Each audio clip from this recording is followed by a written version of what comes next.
आज की इस विस्तृत चर्चा में हम एक ऐसे विषय पर बात कर रहे हैं जो हमारे देश के हर युवा से जुड़ा है।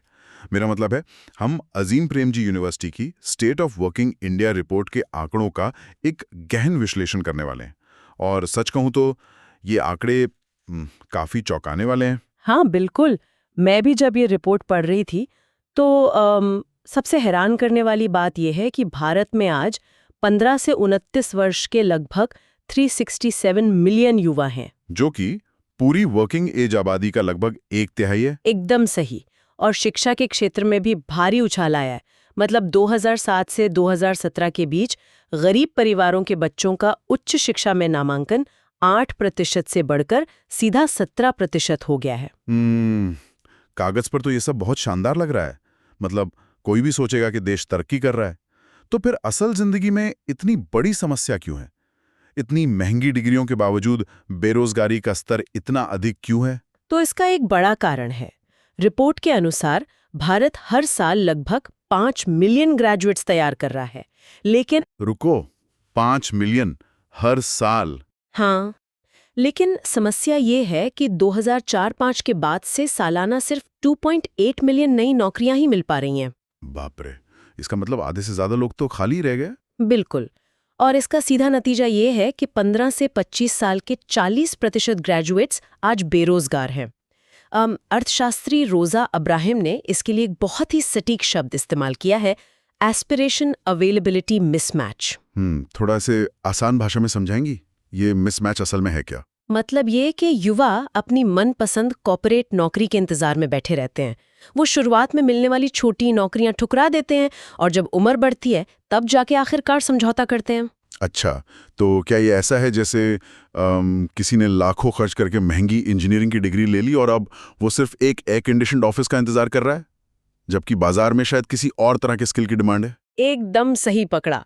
यहाँ बात सच में दिलचस्प हो जाती है।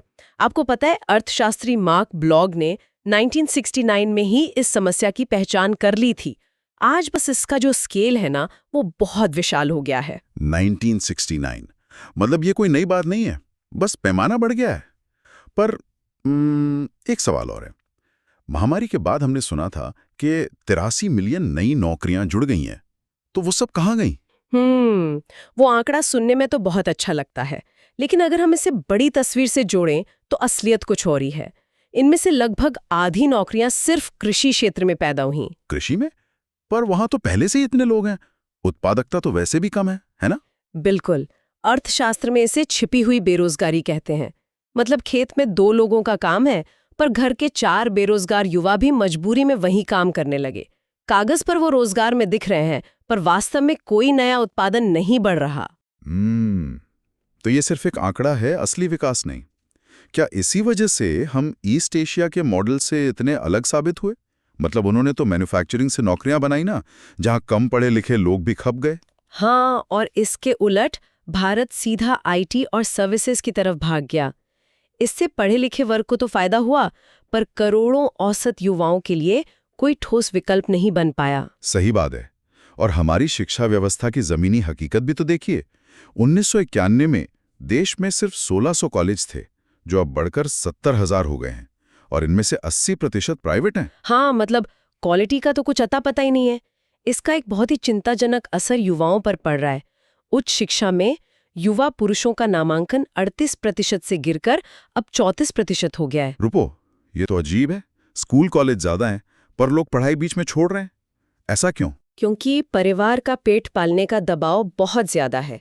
बेरोजगारी इतनी है कि उन्हें पढ़ाई छोड़कर वापस खेतों या पारिवारिक काम में लौटना पड़ रहा है।